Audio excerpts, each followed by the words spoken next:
The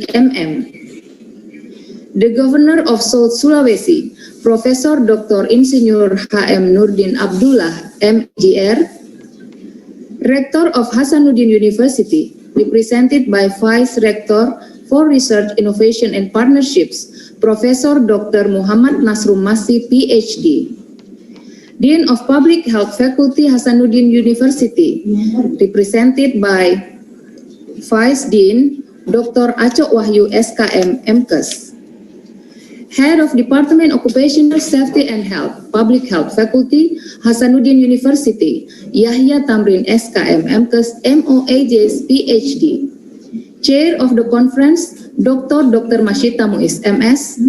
The speakers, Professor Dino Pisaniello, PhD, Professor Zoyong Park, Dr. PH, CIH, Ms. Michiko Miyamoto, Associated Professor Paul Rothmore, PhD, Dr. Ismanisa Ismail and Mila Tejamaya, SSI, MOHS, PhD. Dear all sponsors and committees, and dear all participants, greetings for all of us. In accordance with the standard procedures for occupational safety and health, this event will begin with a safety induction.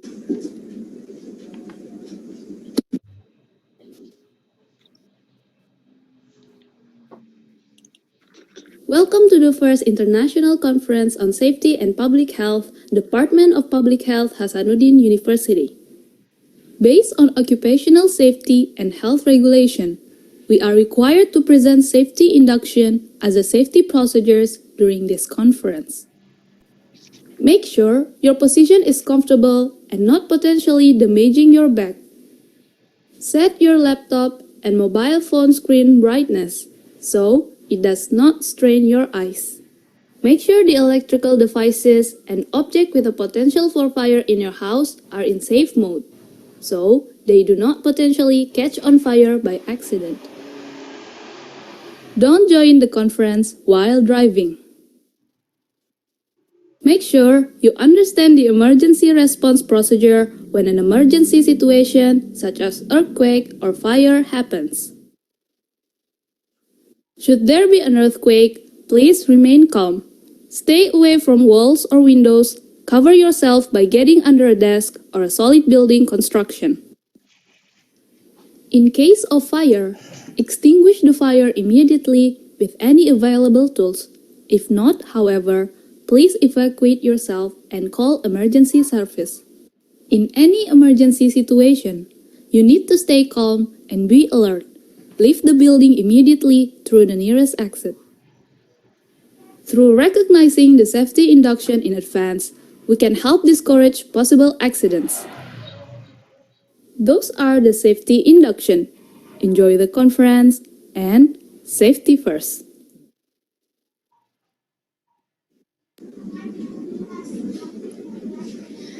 The next agenda is praying.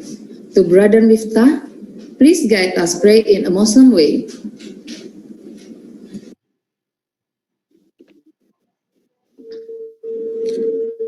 Assalamualaikum warahmatullahi wabarakatuh. Ladies and gentlemen, let us bow our heads and pray to God Allah wa Ta'ala. Our conference can be precious to all of us. I will lead this prayer based on the teaching of Islam, and those who are not Muslims, you are allowed to pray according to each your beliefs. The God of the world, O Allah, we excellence you salvation religion, the health of the body, and added knowledge, and blessing of sustenance, and repent before dying, and mercy at death, and forgiveness after death. O Allah, today on Thursday through Friday, September 3rd to 4th, 2020, in this pandemic situation, gather here by online meeting to bring about international conference on safety and public health. The theme is global safety and this international conference as a useful science assembly, as a medium of sharing useful ideas, knowledge, and experiences of researchers and students of various disciplines.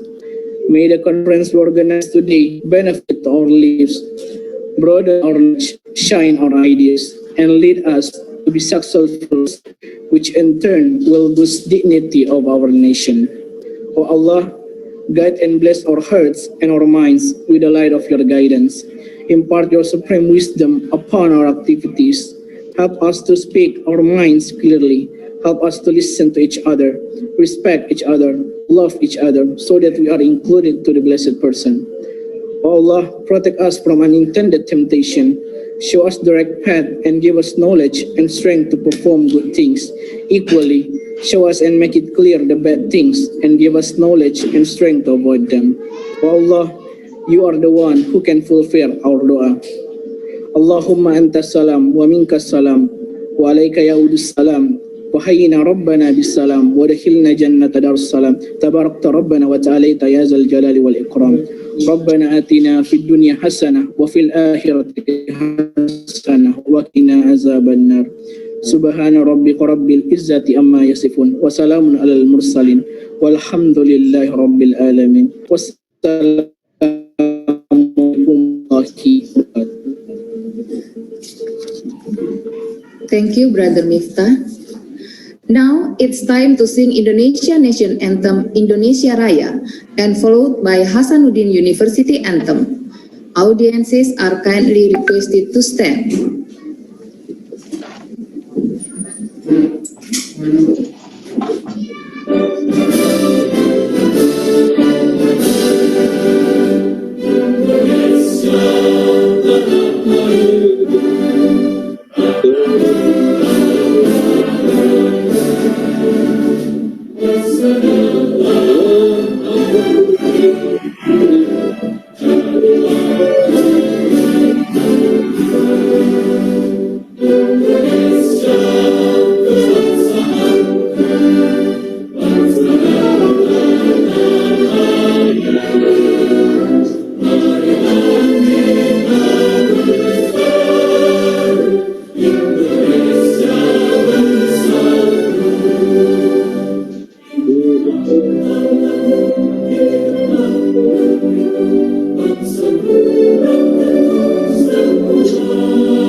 Merdeka, merdeka,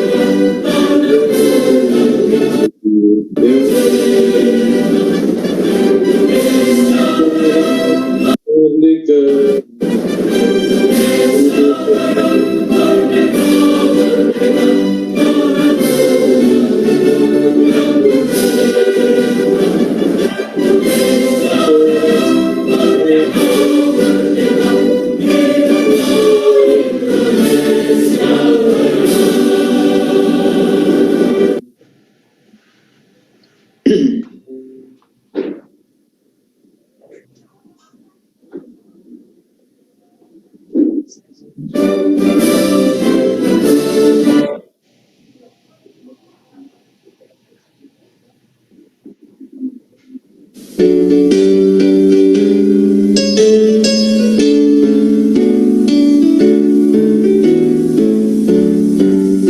Universitas Hasanuddin, panjimu kita bawa serta, panjangkan ide dan bakti, mampu kita bawa bersama, membina kejayaan Nusa.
Mapadendang Dance. Move right along. Report from the chair of the conference to Dr. Mashita Muiz MS. Please, it is your time.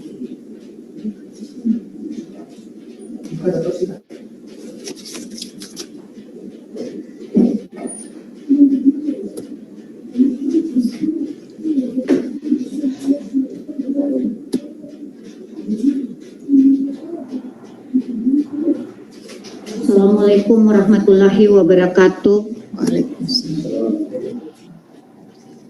Good morning, ladies and gentlemen. The Honorable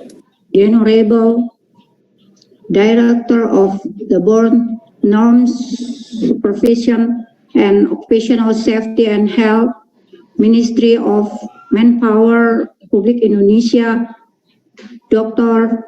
Kesma Hadi, STMM, the Governor of South Sulawesi, Professor Dr. Insinyur Haji Nurdin Abdullah, MAGR, Vice Rector for Research, Innovation, and Partnership, Professor Dr. Muhammad Nasrul Masih, PhD, Vice Dean II of Public Health Faculty, Hasanuddin University, Dr. Aco Wahyu, SKM MKes, Head of Department of Occupational Safety and Health, Public Health Faculty, Hasanuddin University, Yahya Tamrin, SKM MKes, MOHS, PhD.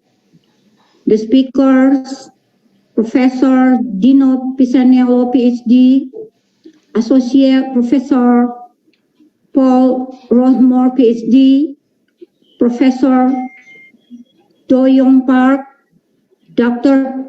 PhCIH, Ms. Michiko Miyamoto, Dr. Ismaniza Ismail, and Mila Tejamaya, SSI, MOHS, the all of committees and the all of participants.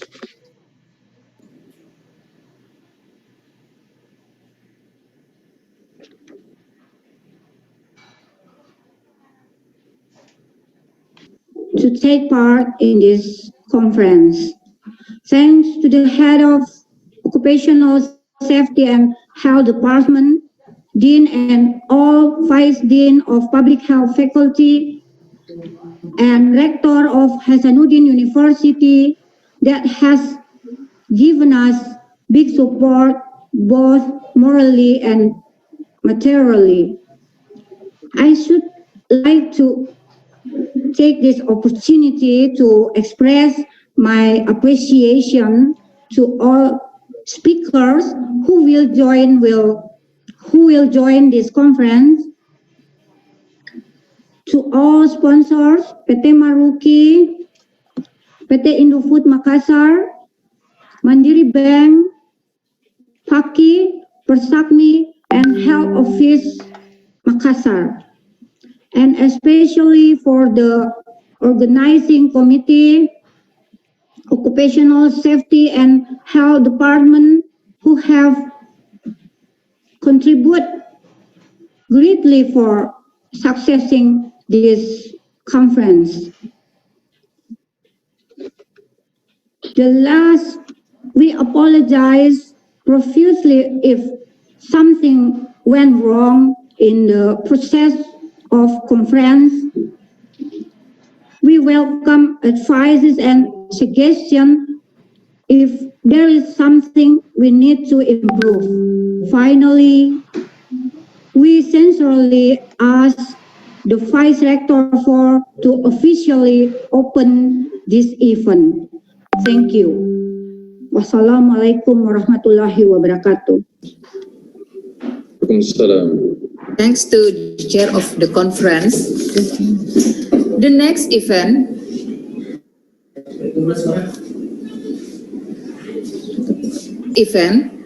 greetings from the head of Occupational Safety and Health Department, Public Health Faculty, Hasanuddin University, to Yahya Tamrin, SEM, MCOS, MOHS, PhD, is welcome.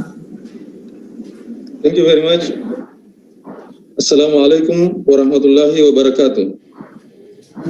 Alhamdulillahi rabbil alamin, wassalatu wassalam ala Rasulillah Muhammad sallallahu alaihi wasallam.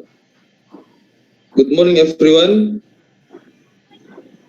Department of Occupational Safety and Health, Faculty of Public Health, Hasanuddin University, would like to say welcome to all of us to the first International Conference on Safety and Public Health 2020. The conference is held a part of Hasanuddin University 64th anniversary celebration. Thus we say thank you to the Dean, together all the Vice Deans, Faculty of Public Health, Hasanuddin University, Rector, and all Vice Rectors of Hasanuddin University, Governor of South Sulawesi, Republic Indonesia, Minister of Manpower, Republic Indonesia, all invited speakers, all sponsors, all participants, and absolutely not to forget to all organizing committees, all scientific committees who have tried their best effort to make this conference happen and successful. Finally, we hope all of you enjoy the conference and always stay and healthy everyone safe. Wassalamualaikum warahmatullahi wabarakatuh.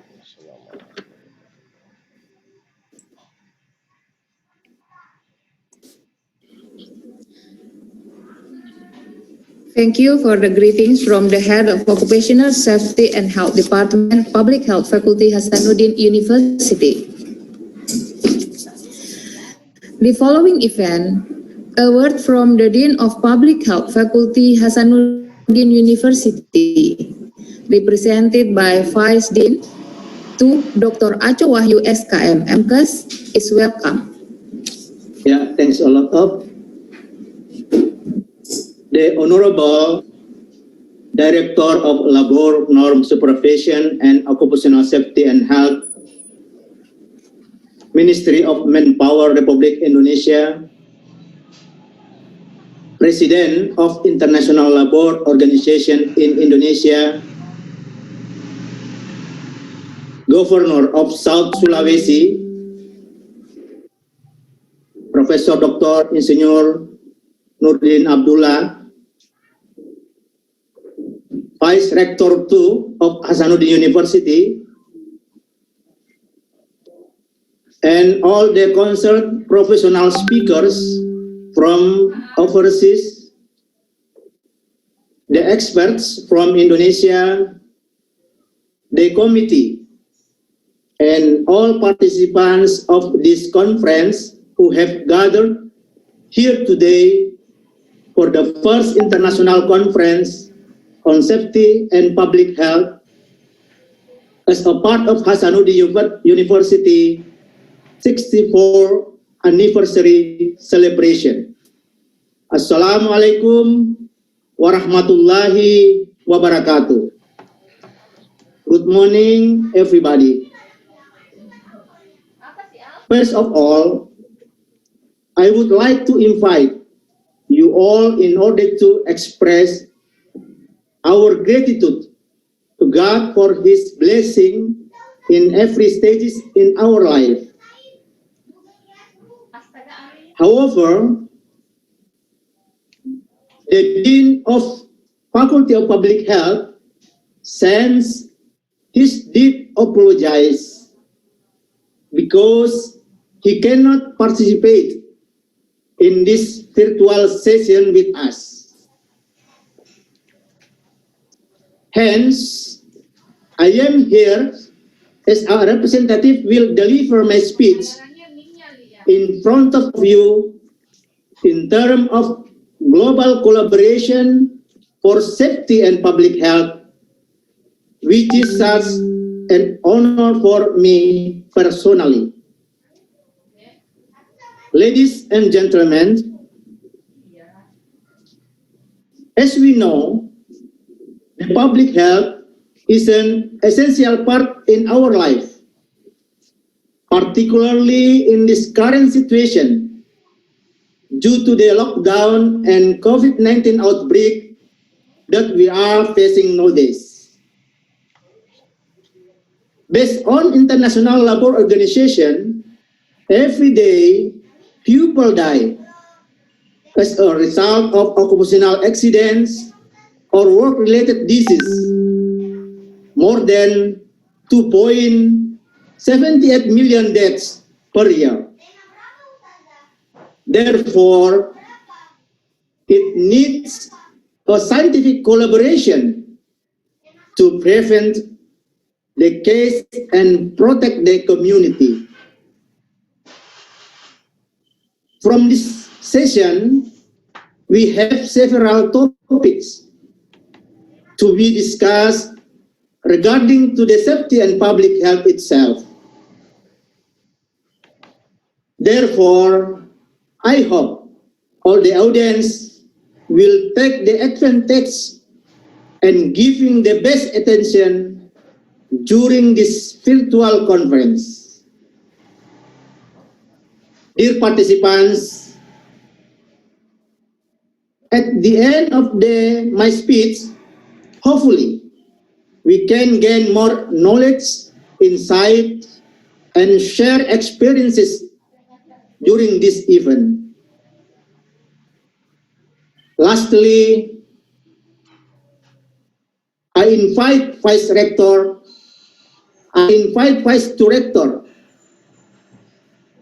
Professor Dr. Muhammad Nasrum Masih, PhD, to open this conference officially.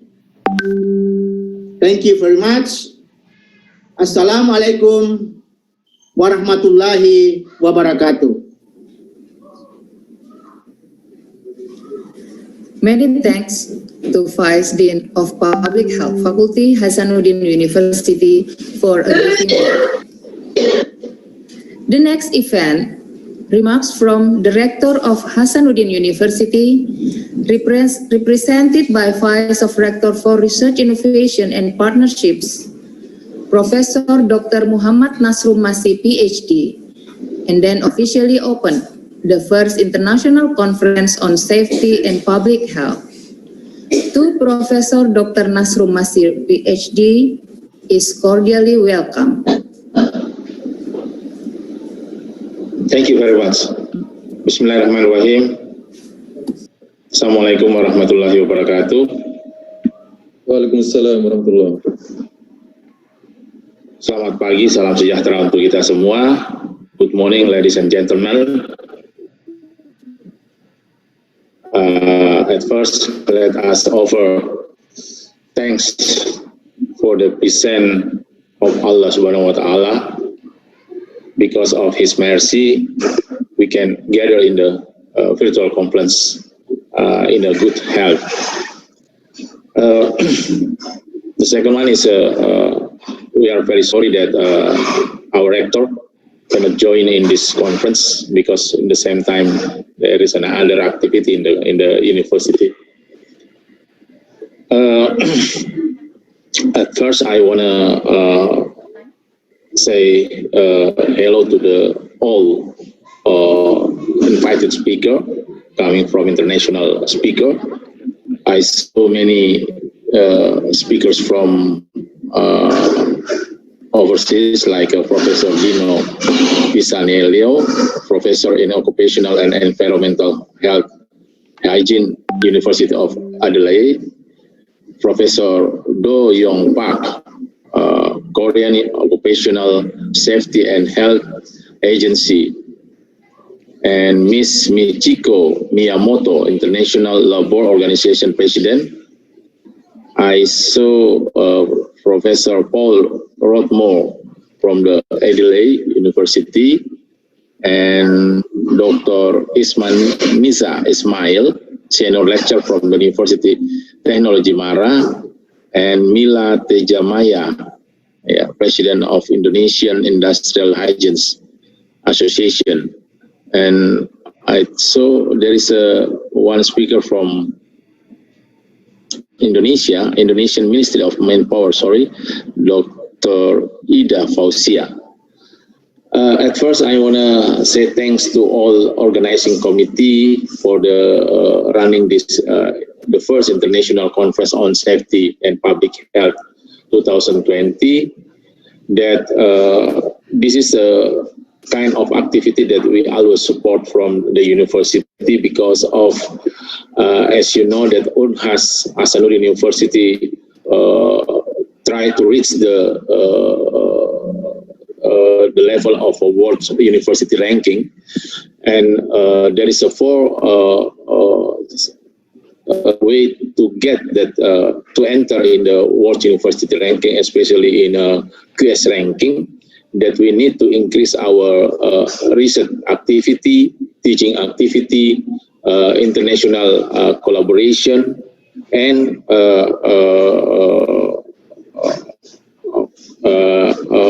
alumni.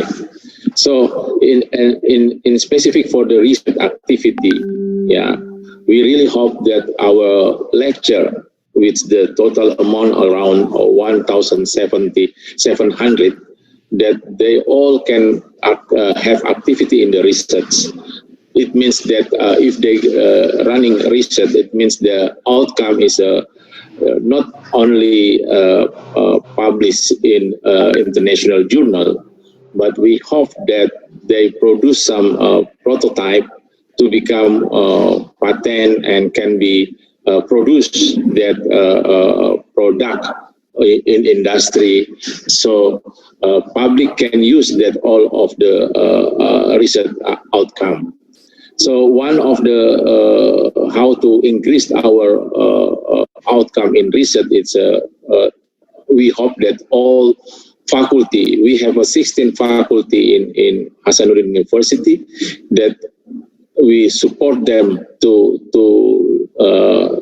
running that international conference. So it means that so many international speakers can join and participant, especially in international subject. So we can have a interaction. So the all speaker from international can join, and hopefully that can collaboration research in between university. So it means that can make it a proposal together to get international grant and publishing together and produce some outcome the same like that. That's why we hope that this activity not stop until here, but our collaboration will increase to another activity, like try to get funding international grant together and publish together, and maybe citation together. That's why we hope that this conference can success and produce some paper in international journal. Thank you very much for all participants and all speakers, especially distinguished guests from overseas. And especially for there is one speaker from our governor from South Sulawesi, Professor Nurdin Abdullah. Thank you very much for your talk, and hopefully that can increase our benefit for this conference. So thanks again for your sharing knowledge and skill in this conference, and we are very appreciative for this. So on behalf of university as a Vice Rector for Research, Innovation and Partnership, I hope we open together this international conference with saying Bismillahirrahmanirrahim. Thank you very much. Assalamualaikum warahmatullahi wabarakatuh. Waalaikumsalam warahmatullahi. Thank you very much to Vice Rector for Research, Innovation and Partnerships, Hasanuddin University, was opened this event. That was the opening ceremony, the first international conference on safety and public health. Welcome to the conference, and we will follow the plenary session.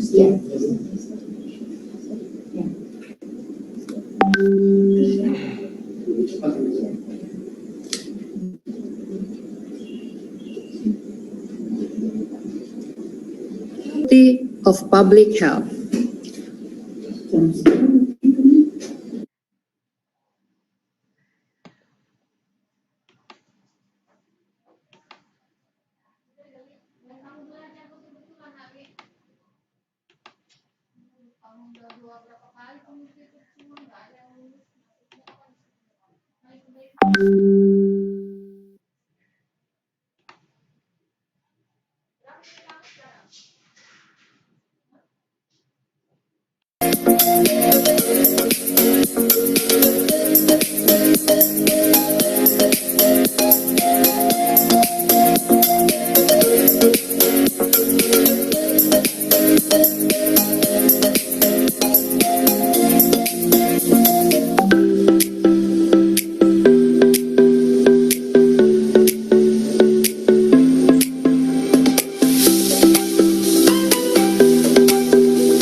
Untuk terus hadirkan yang terbaik, menggunakan bahan pilihan, dan diproduksi dengan mesin modern, kepercayaan sehingga kualitas dan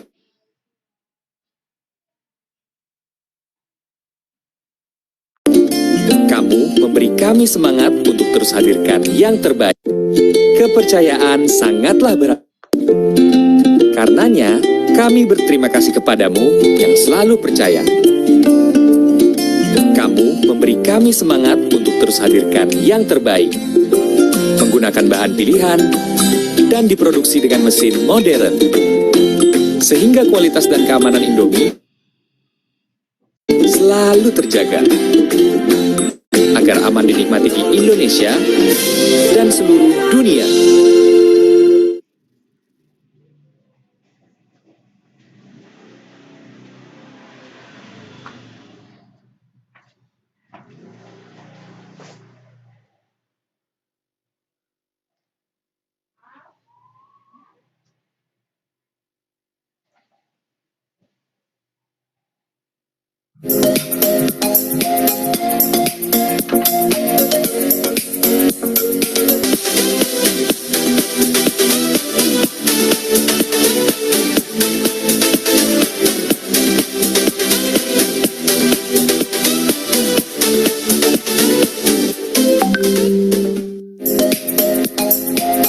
plenary session at 10 o'clock. While waiting for the time, we watch several videos. Enjoy the conference. Cara menyelamatkan Be guided by moderator Ansaryadi SKM MSc PhD. Before entering this event, I will read brief history of a moderator. Ansaryadi SKM MSc PhD, educational background, Bachelor of Public Health at Hasanuddin University, majoring in epidemiology in 1995. Master degree at School of Public Health with a concentration study epidemiology at Griffith University, Brisbane, Australia in 2003 until 2004. Doctor of Philosophy at Monash University, Melbourne, Australia in 2007 until 2012.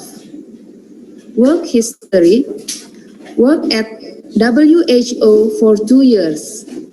Head of Epidemiology Department in 2015 until 2019. Vice Dean for Academic Research and Innovation in 2018 until now. Next, we invite to Ansaryadi SKM MSc PhD to guide the plenary session.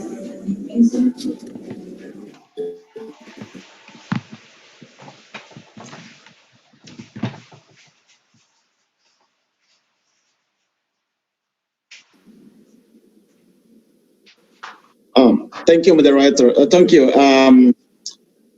South Sulawesi will be joining later, so we would like to change the schedule.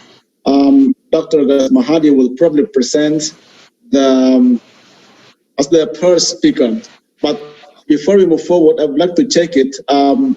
Dr. Mahadi, are you joining with us? I could see the speaker. Yes, I join. Okay. Thank you very much. You're there already. Thank you very much for joining with us. Welcome. Thank you. Ladies and gentlemen, so the first speaker will be Dr. Mahadi, but let me introduce him first.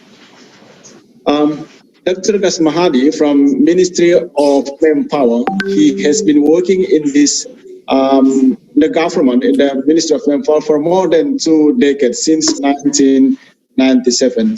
He has been working in the various positions, and the latest position, who is currently now, he is the Director of Occupational and Health Norm and Supervisions since 1 October 2019. Before in this position, he was the Head of Occupational and Health Office in Medan for only 1 year. So if you look at his CV, he has been working in the Ministry of Manpower for more than 20 years, and then with various positions.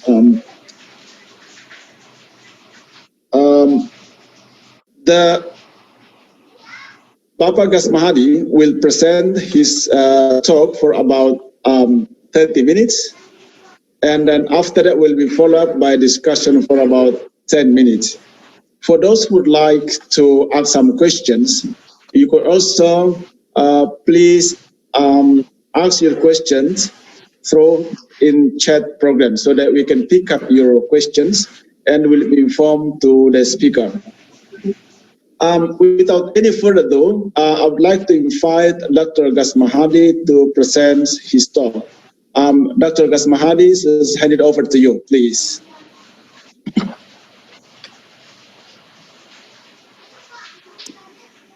I'm sorry, and selamat pagi. Assalamualaikum warahmatullahi wabarakatuh. Waalaikumsalam warahmatullahi wabarakatuh. Sorry, saya lagi ngirim email ini untuk bahan rekan-rekan semua.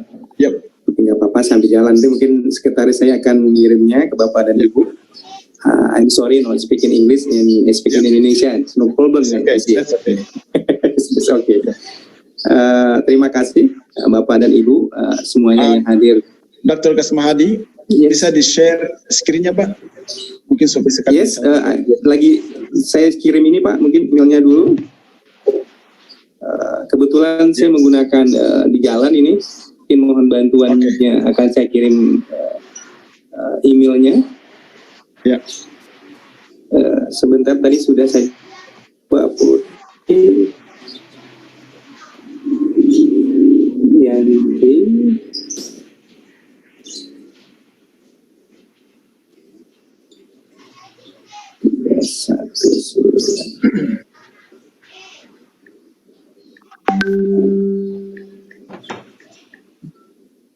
Karena K3 ini menjadi, kalau di kami di Kementerian Tenaga Kerja, menjadi hak dasar yang harus dipenuhi oleh pengusaha, oleh proses produksi, dari menghindari risiko-risiko yang bisa menyebabkan tenaga kerja tidak bisa lagi produktivitas, tidak bisa menghasilkan barang lagi di industri, bahkan juga tenaga kerja tidak harus dirumahkan dan juga harus dihilangkan kepala keluarga atau istri sehingga keluarga itu bisa menghilangkan hasilannya.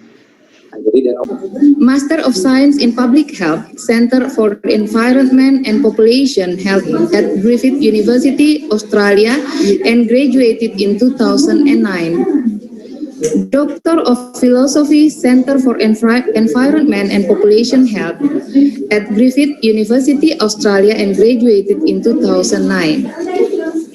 Work history, Vice Dean, Public Health, Faculty Hasanuddin University for Student, Alumni, and Partnership Affairs in 2014 until 2022.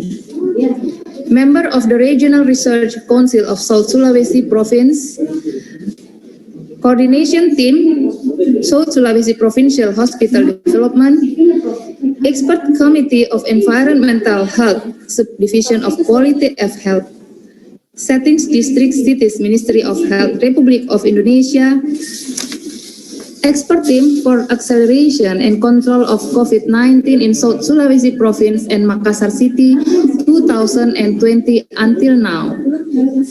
Chairman of Persakmi in 2014 until now. And then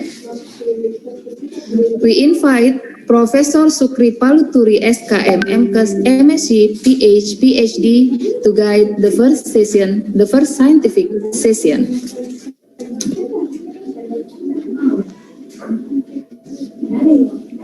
Okay, hello, good morning. We just finished to join the first session, and then based on this schedule, the second session is supposed to start at 11:30, so that we still have a time around 5 minutes to go. But the first session was ended, over. We will continue to the second session. Before continuing the second session, I just want to make sure the distinguished guest speaker. Hello, Professor Dino, are you joining?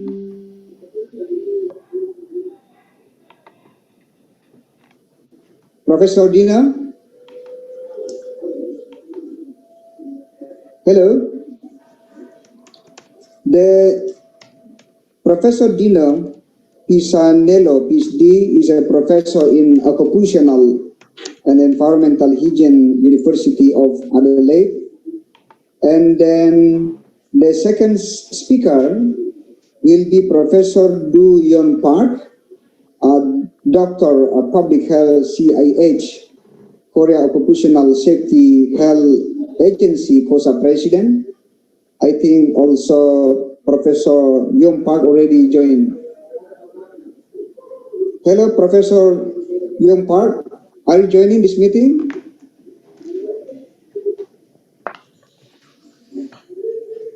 Okay, and then the third speaker will be Miss Michiko Miyamoto from International Labour Organization, President in Indonesia.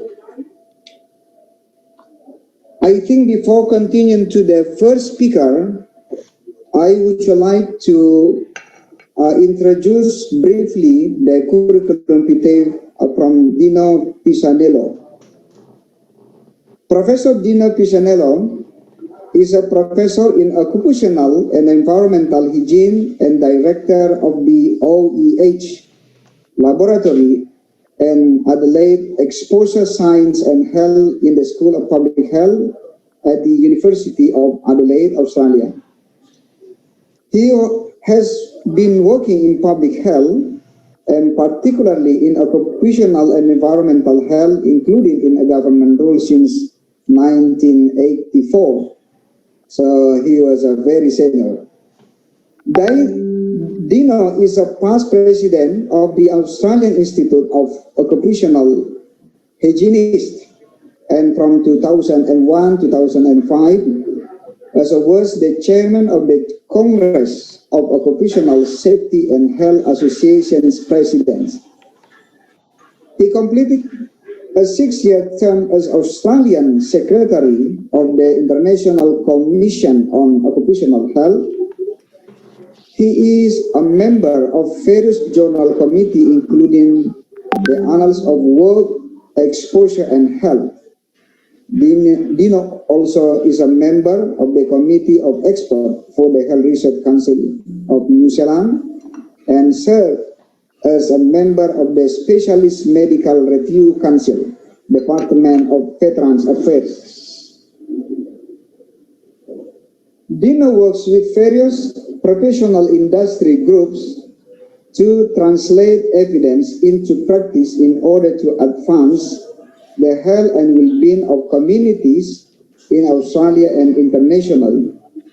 He has published in excess of 250 scientific papers, book chapters, and technical reports, including in toxicology, epidemiology, hygiene, chemistry, and safety journals.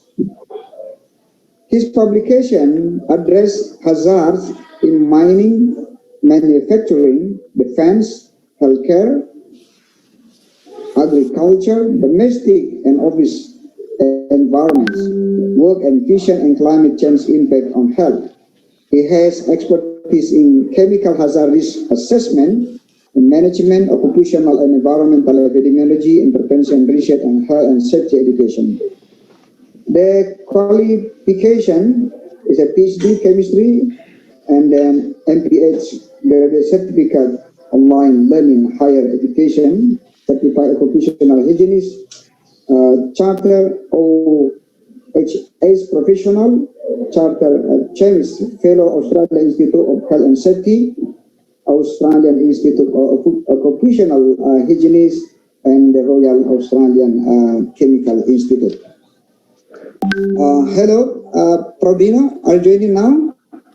Yes, I'm ready. I just need to check the audio. Can everyone hear me? Yes, absolutely. Good. Okay, so time is yours, Professor Dina, and then based on the schedule, you can provide presentation from 11:30 a.m. up to 10 p.m. Indonesian time. Yes. So I think now in Australia, in Adelaide, is it at 12 or 48? Is that right? Yes, about 1 p.m.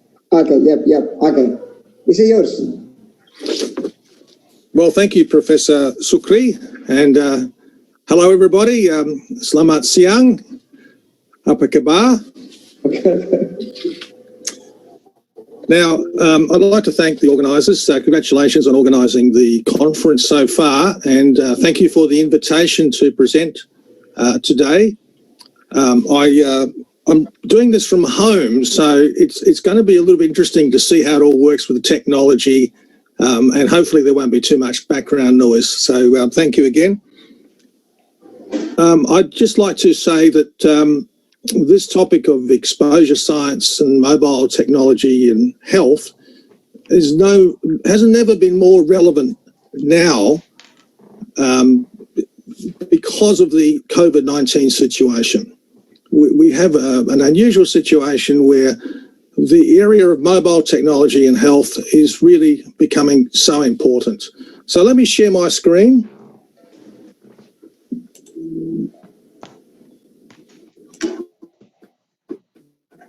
I think you might need to unshare your screen, Professor Sukri. Okay.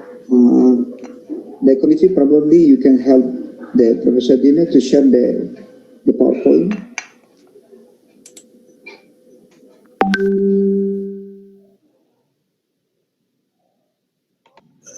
You can see that now. Can everyone see the screen? Yes, yes. Excellent. Okay, so let's move on and see if I can get this to work.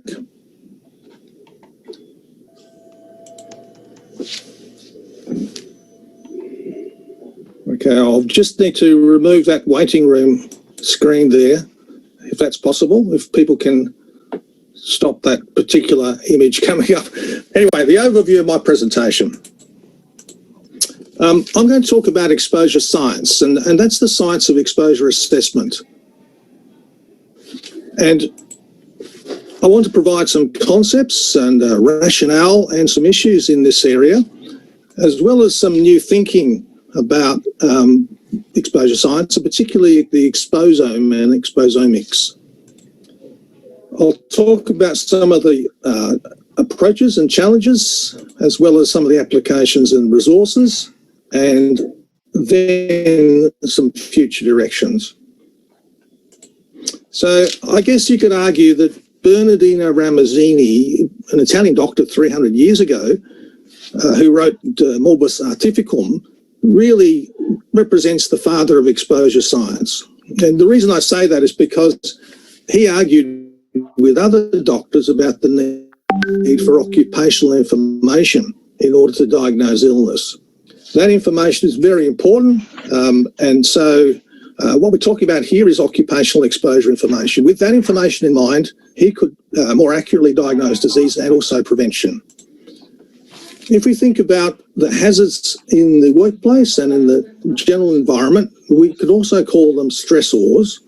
There's a range of those, and they're all independently and collectively acting on the individual, who we can also call the receptor. So the terms of stressor and receptor are going to be used, as well as the normal terms of hazard and person. And what we're doing with exposure assessment is trying to estimate or determine the magnitude or intensity, the frequency, the duration, and routes of exposure to those hazards. This diagram from the National Academy of Sciences is a little bit complicated, but in the middle here we have exposure, and the stresses interacting with the receptor give rise to the potential for a health outcome.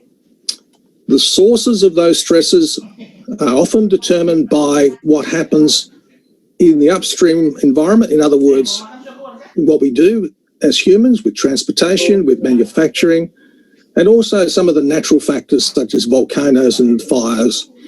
And so these sorts of things ultimately end up as being associated with health effects. But we need to understand the exposure aspect of it.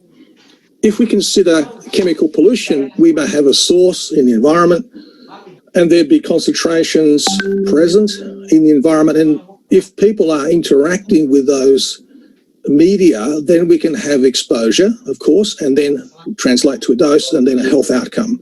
So this is a very simple linear model of how a source or a hazard can lead to a health outcome. What we're doing with exposure science, of course, is trying to understand these things and in terms of context of space and time.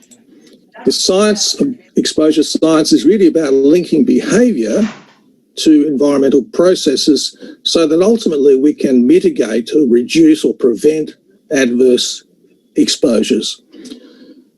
We don't do human experiments these days, so we're predominantly observational, and we do field activities with normal living and working situations.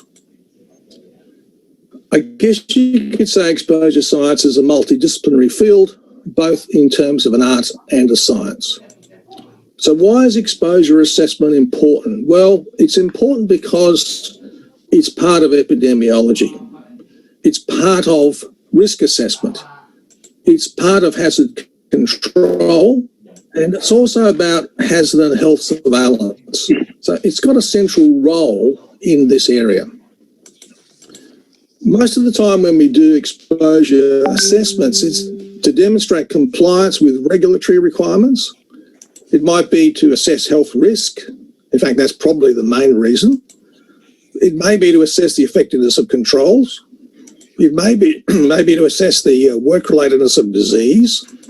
And obviously in epidemiological studies, it can be used to provide data for databases and research and, importantly, derivation of exposure standards. Without the exposure science, we don't have exposure standards.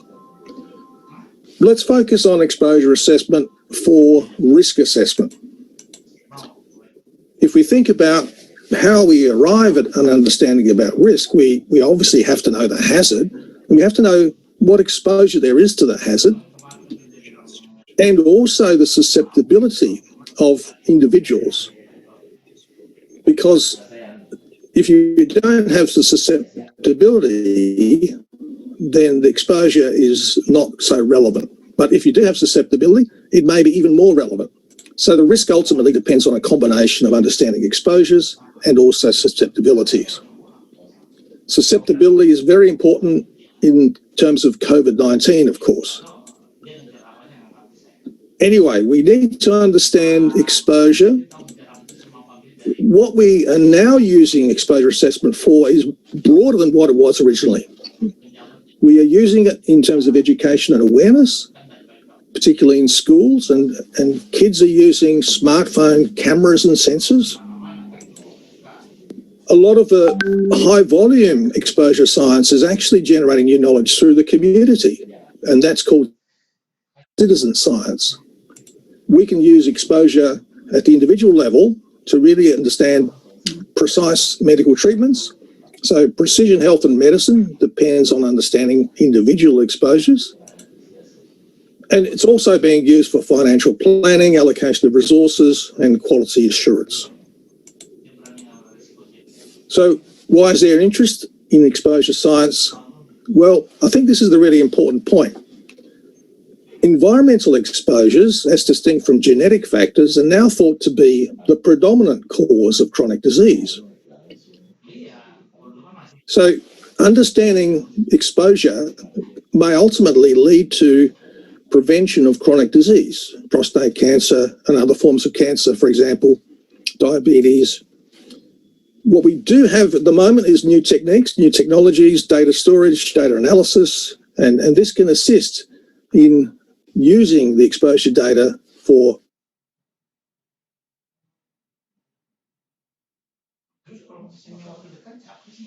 disease prevention. Professionals can and need to better understand exposures, because this is the way that we can prevent disease, improve efficiency and capability. In addition to that, workers and communities want to know more about exposure because it impacts on their health. And so you see a lot more people these days using technology to assess exposure and obviously to monitor their own health. But it's not simple. There's a lot of interacting exposures in different environments, in the home and in the workplace and in the community. And there may be multiple pathways and multiple routes of exposure and interacting exposures as well as mixtures. In terms of chemicals, we can imagine inhalation as being a major pathway or route of exposure, skin contact as well as swallowing, or all of the above. So children, for example, often have very high exposures or potentially high exposures because of these routes of exposure being more widespread, if you like, in children. Some of the issues, I guess you don't need me to tell you what some of the problems are with doing this work. One of them is the spatiotemporal variability. Things can change very rapidly in the outdoor environment. inhalation exposures can go from very high to virtually zero, depending on where you are in the environment and which way the wind is blowing, for example. We would like real-time assessment. It's not always possible to do that, but if we can understand the real-time exposures, then that increases our chance of selective control measures. And there's always a problem with exposures that are mixed and mixtures of mixtures and retrospective or past exposures. Often we need to know about that. Associated with all of this is the practicality and the ethics of measuring things in people's homes 24 hours a day, as well as the costs. So the question may well be, is a lot of this stuff practical? It may be necessary and useful, but is it practical? And so we need to think about those things. If we're talking about exposures in the past, there's a number of techniques that we commonly use. For example, if we were looking at biological uptake of chemicals into the body, we may use the teeth or the hair as a way of understanding what's happened in the last few months or years. So selective biological media is one approach to understanding what's happened in the past. In terms of understanding exposures more generally, we could use online questionnaires, or we could use expert panels or interviews or focus groups. Sometimes we can do simulations. Our laboratory does that sort of work from time to time, as well as looking at historical records. So these are the sort of fairly common techniques that we have used to understand exposures in the past. An example of a complex environmental exposure science problem is the PFAS, per and polyfluoroalkyl substances. If you have industrial production of these materials, and there has been in the past, release can occur into the environment, into the water or the soil. Some of the products that use PFAS, such as firefighting foams, can also be released into the water and the soil. Consumer products can be exposed into the environment as well. And ultimately, people end up drinking or eating or being exposed in some way to these chemicals, of which there are many thousands of chemicals, so it becomes quite a complex issue. The PFAS is widespread and is also persistent. And sometimes we don't know what we're being exposed to. It is quite a complicated situation. In fact, it might seem impossibly complex to deal with these sorts of things. But over time, people have thought more broadly about how we might address this issue, and keeping in mind that the main aim of this is to prevent disease. The term exposome is being used now, and what it means is getting a big picture of what exposures people may experience. And the aim there is to understand how diseases arise and how we might prevent them. So using a big picture approach and using big data, we're just trying to get a comprehensive understanding of exposure, even if we don't know the intricate detail, to work out how we might prevent disease. So the exposome is a holistic view of exposure in 3 domains. The specific environment, if you like, the internal environment, and also the general external environment. Most of our attention so far has been on things like infectious agents and radiation, chemicals, alcohol, and so on. These are specific things, and we can understand exposures of those. But now we're also thinking about what happens inside the body, what the microflora might be, what some of the aging processes may be, because they can impact obviously on health, as well as the general environment. So things like urban-rural environments, mental stress and social capital, education, and broad climate change. So these are the sorts of things we should consider as part of an overall picture of exposure. In formal terms, the exposome has been defined as the totality of exposures to which an individual is subjected from conception to death, including environmental factors, lifestyle, diet, endogenous processes, and so on. And exposomics is the technology for characterising the exposome. Now, I've got to say that the exposome is a concept at the moment. I mean, you can't imagine this being applied generally. It's such a broad topic.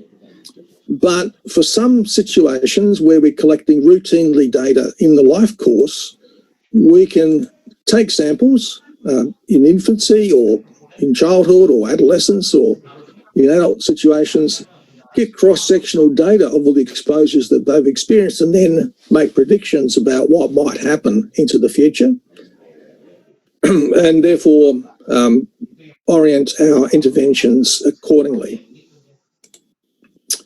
To help us along, there are some resources. There are these exposure factor handbooks. In Australia, we have the exposure factor guidance material, which is telling us about how much time people spend indoors or what sort of food they generally eat and so on. There's also the childhood one from the US EPA. There's even a Chinese one, which is available as well.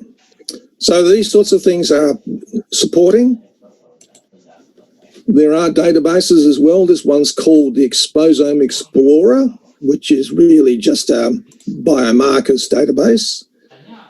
And it also includes specific metabolites and chemicals, such as 1-hydroxypyrene, which is used as a metabolite for PAH exposures, and also the studies where these data have been generated. There's another one, which is the Toxic Exposome Database. Now, they're not really comprehensive, but they're gradually getting better. So we've discussed why we need exposure assessment, because it may help to prevent disease. We've discussed what might be assessed in terms of exposure. That's just about everything. The exposome is the comprehensive term. And we've also discussed when it might be useful to do it, so in childhood and adolescence and so on. Now the question is going to be, how do we do it, where do we do it, and who do we do it on? The approaches that we think about can be in terms of biomarkers, and there's a range of those these days. Sensor technologies for environmental pollutants, imaging for, say, social interactions and environment, computerized devices to understand what happens at particular points in time and people's response to those exposures, physical activity and so on. So there's a range that is currently being used. Smartphones and mobile devices are just about a part of everyone's body these days. And of course, smartphones have sensors, and those are relevant to our exposures. If you look at some of these sensors, we've got most phones have got accelerometers and cameras and microphones, and they've also got gyroscopes and magnetometers and so on. So, you know, in principle, the mobile phone that people carry is also capable of recording a range of exposures. Not only that, but they can be used to enter our experience from those exposures, and this is called momentary assessment or ecological momentary assessment. In other words, at certain times, the phone might say, well, how do you feel at the moment? And you enter the data, and that gets recorded into a database. This one is a UK project involving pain symptoms associated with weather. The project itself was called Cloudy with a Chance of Pain, and thousands of UK citizens with chronic pain have entered their experiences on their mobile phone, and that's geocoded with the weather so that we can understand personal experience with that and then come to some better understanding about rheumatic disease and so on. Now, the reason I mention this one is because my daughter-in-law is actually doing the statistics on this particular project. So it's quite interesting to look at how mobile phones are being used to interpret dose-response relationships. And of course, we have big data. But a lot of this stuff could be not helpful. In fact, it could be misleading or create unnecessary concern. Some of it could even be rubbish. So we need better ways of determining quality. There are some quality assessment measures around for mobile phone apps. The Mars scale, for example, can be used. But obviously we need to be conscious of the fact that people are collecting a lot of data, but it may not be particularly helpful. New thinking and applications. Total exposure health. And as I mentioned before, if we can get a total exposure picture for an individual, we can understand how we might treat the individual if they happen to have a disease in the future. And the US Air Force is doing some of this work, combining genetic and environmental data to provide better health services, I guess, for military personnel. And in other situations, we can use artificial intelligence and machine learning to analyse large volumes of environmental data, and I'll give an example of that in a moment. In the US situation, the idea is to maximise human performance. In other words, we bring together genetics and some of the other environmental measures to end up with what might be considered precision health, a more precise way of looking at the individual in terms of health and health outcomes.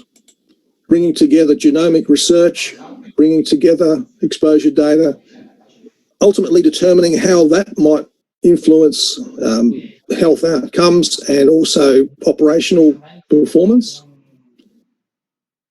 Obviously, in the military context, they're interested in capability and maintaining capability.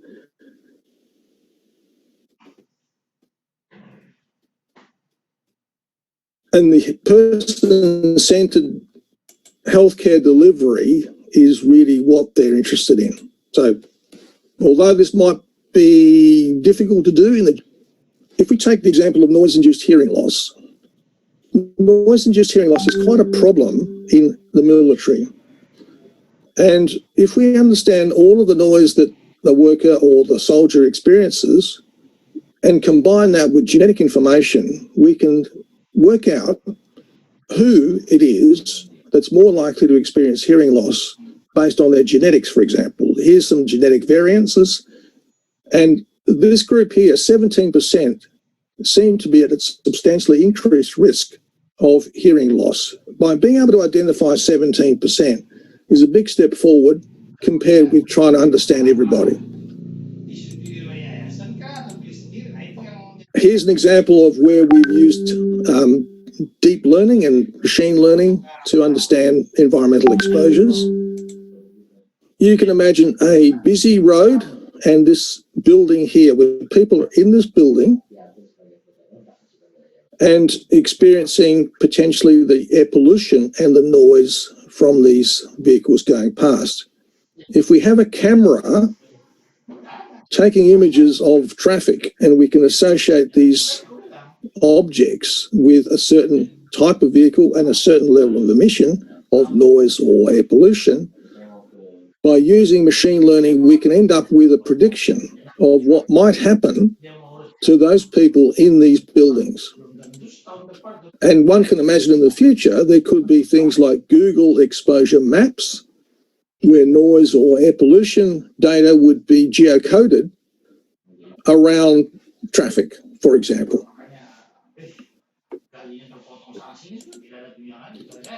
Another example here about who, older people, as well as some of the more sophisticated ways of looking at problems in the occupational visual field, which is quite an unusual area to look at, but it is one where mobile phones can be used. With people in their own homes as they get older. They want to stay in their own homes, but sometimes if the thermal environment is too hot or too cold, these people can end up with some sort of health problem because they're not so sensitive to temperature as they were before, and their behaviour is different. If the home itself is causing problems, then this can be expensive because they would have to go into institution, for example, and they would not be very happy about that. They want to be in their own homes. So understanding what's going on in people's homes, older people, is actually quite an important public health measure. We've done a project where we put loggers inside people's homes, 57 homes, with measurements of temperature, humidity, airspeed, volatile organics, and every day the data are uploaded to a database, and at the same time people can record how they feel about the conditions in their home. Large amounts of data can be recorded across seasons and analysed, and the results can be used for epidemiology, of course, but also for better housing design. Housing design for older persons. Here's another technique for looking at lighting and workstations based on an app which measures the visual field, which measures the brightness or the luminance, which measures the blue-weighted radiance, the photochemical blue light hazard. So without going into any detail, this is the visual field, with the centre of the visual field being the fovea.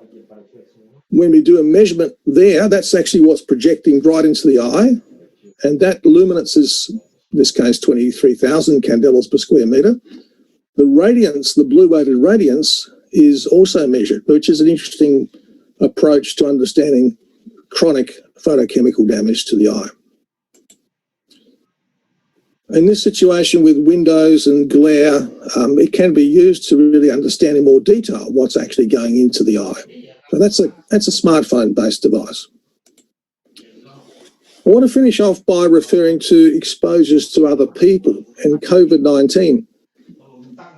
You may know that Apple and Google are partnering on contact tracing technology. We in Australia have already got our own system, which sort of works. And the idea is that it uses Bluetooth technology to handshake between nearby mobile phones.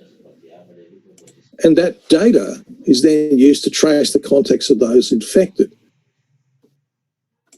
So if two people are sitting together, they have got their mobile phones and there's communication going on between the mobile phones. And so that's recorded in a special area of the system. If a person here is then diagnosed with COVID-19, that becomes a positive result and that gets recorded into the system. This person has not been aware of that contact, but there's a continuous process of recording who they've been in contact with. Then if that person who has been infected represents a certain particular code, that gets transmitted to that other person and they are given advice about what to do. So in principle, the smartphone becomes a way of understanding exposure, but exposure to other people, which in COVID-19 terms is really very important. Future directions. I guess we're going to see more and more personal monitoring from more and more sensors and more data. There's obviously rapid development of these sensing systems and mobile technology that will be available to the general population. And obviously more data and more data analytics that can potentially be used to drive interventions on a population basis or even on an individual basis. So our conclusion is traditional exposure science has been broadened to include many areas of life. people will have more data that may assist in disease prevention or management. The new technology and big data will allow for data-driven interventions for the community. And this is where we are going at the moment with exposure science. I think we need to be aware of it. I think we need to be part of it. We need to know what's good data, what's not so good data. Ultimately, it's aimed at prevention of illness and injury, and that's what public health is about. So, terima kasih.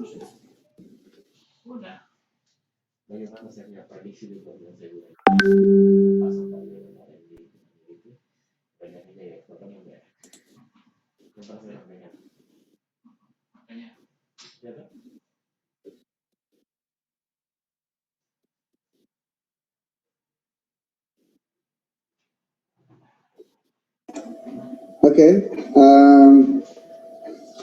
Thank you very much. Professor Dina has already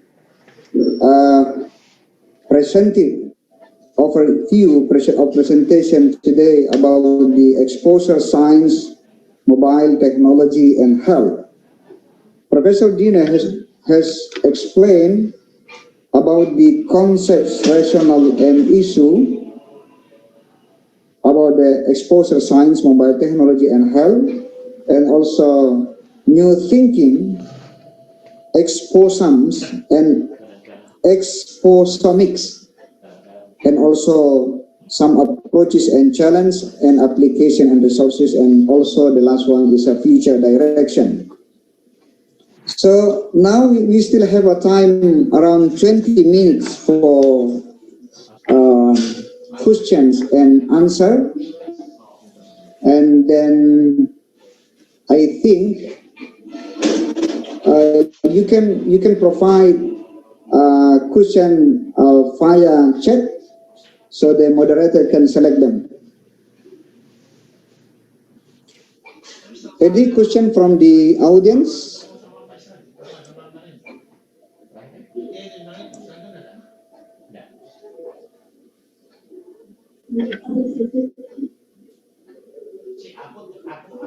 Okay.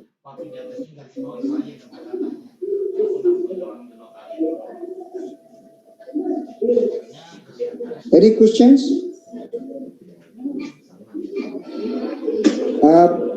Professor Dina, in Australia during the COVID-19 pandemics, how the application of occupational health and safety so that workers remain productive but still healthy and safe? Okay, that's a pretty big question, one that occupies the minds of many business owners in Australia. We have community guidelines from the Australian government, but in the workplace you need workplace-specific guidelines. And so what has been produced in Australia is industry-specific guidelines that individual companies can use. For example, in education or in manufacturing or healthcare or construction. The example scenarios that we're talking about, for example, in healthcare, rely a lot on personal protective equipment, whereas in construction, the emphasis on social distancing. It depends on what the industry is, and also it depends on the community level of infection. If the community level of infection is low, as it is in South Australia compared with Victoria, then a lot of the restrictions are not so significant. But clearly in healthcare, where you are dealing with infected people, you are going to be very reliant on personal protective equipment and specific ventilation and isolation procedures. So our country has formulated some guidelines. It's not perfect. We have a series of advice, if you like. I must admit, it's not presented in an occupational health framework. It's not presented, for example, in terms of workplace, kerja per kerja tempat kerja. We don't actually have that sort of guidance specifically, although it can be done. We have the hierarchy of hazard control, as you probably know as well, and we tend to use that more than anything else. So there is guidance. There are some frameworks, not as detailed as one might imagine, but we are at first instance trying to eliminate the hazard by not having people coming into borders, into states of Australia, by having isolation where people are required to isolate at home or in hotels. And then we move on to other areas, administrative controls, and so on. But ultimately, it comes down to a series of steps that most people in Australia understand, and they try to follow it according to the policing requirements. We have restrictions and border control that are policed, and so most people will find that if they didn't comply with the requirements, they'd be fined quite severely. I guess that's our approach to it. It's not based on the Swedish approach, which is let the controls be very minimal. We have some pretty serious controls in Australia, and that's our approach.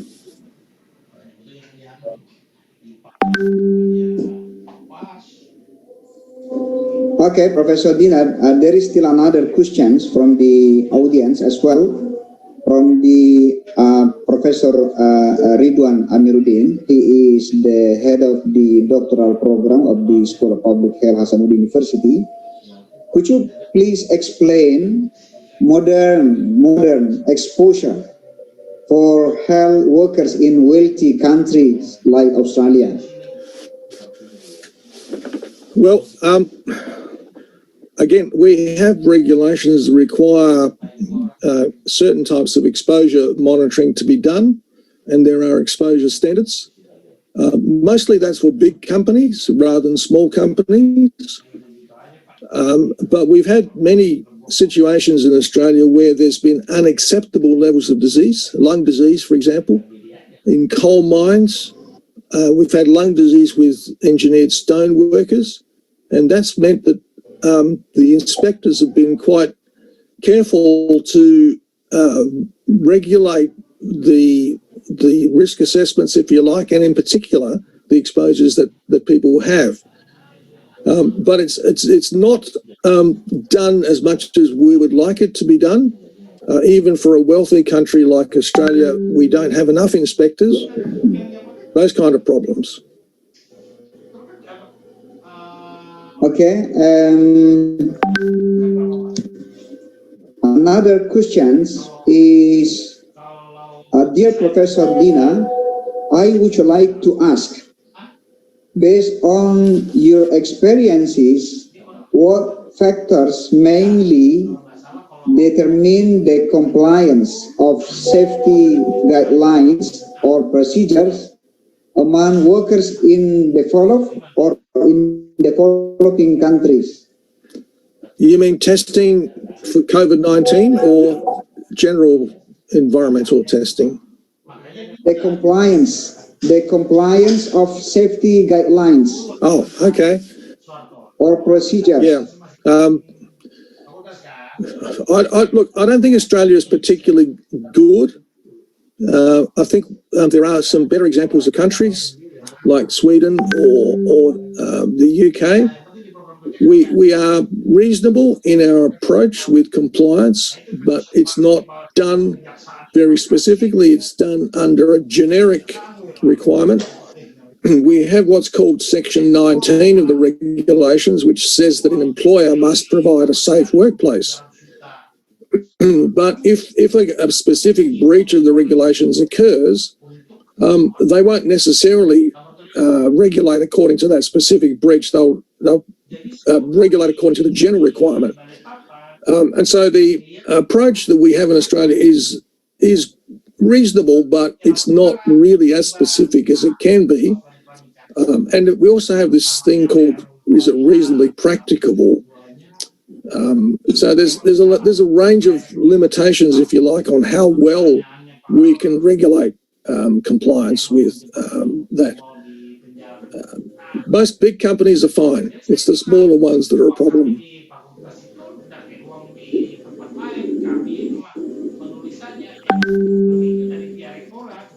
Okay, Professor Dina.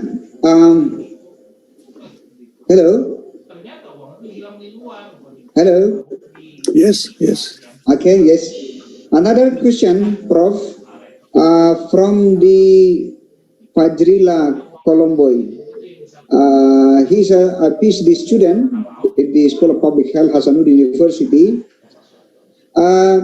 His question is how the Australian government to break the COVID-19 chain in the company's area. Yeah, it's a good question. There are some organisations and businesses which do create problems. We've had outbreaks in the meat works, for example. We've had hotel outbreaks. Obviously, healthcare institutions, aged care institutions. I think we can identify the most likely industries and circumstances where there could be a problem. Our approach is really to regulate those with more resources, make sure that all of the workforce understands what measures are being applied and why. But we still see in the general community practices and things that do create the possibility for transmission. The workplace has been identified as being one of the most important areas where transmission can occur, but it's selective. It's been a little bit selective, and we've had a fairly low level of community transmission anyway. So it's probably not really been tested as well as we'd like it to be.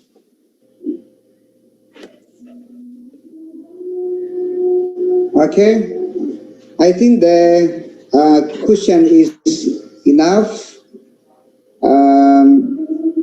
Professor Dina has already presented very well on the topic about the exposure science and mobile technology and health. And I think this topic is a very interesting, specifically how this issue applied, and then some future direction also provide in this presentation. So on behalf of the committee and then moderator, also I would like to thanks to Professor Dina for providing a chance to present and then attend in the great conference. And thank you very much. And I do hope that you can join and then contribute to the public health of Hasanuddin University in Makassar. Thank you very much. Thank you very much, Professor Dina. And then there is some little information to you that the certificate for Dina will provide Pak Yahya Tamrin. There is information, Pak Yahya.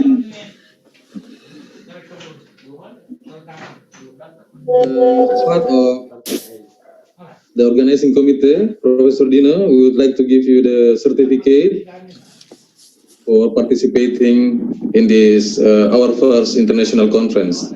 So thank you very much indeed for your ongoing support, not only for the Department of Occupational Safety and Health, but also for the Faculty of Public Health and Hasanuddin University in general. Thank you very much, Professor. Thank you, Yahya, and good luck with the rest of the conference. Terima kasih. Thank you, Professor Dina. Okay, good day.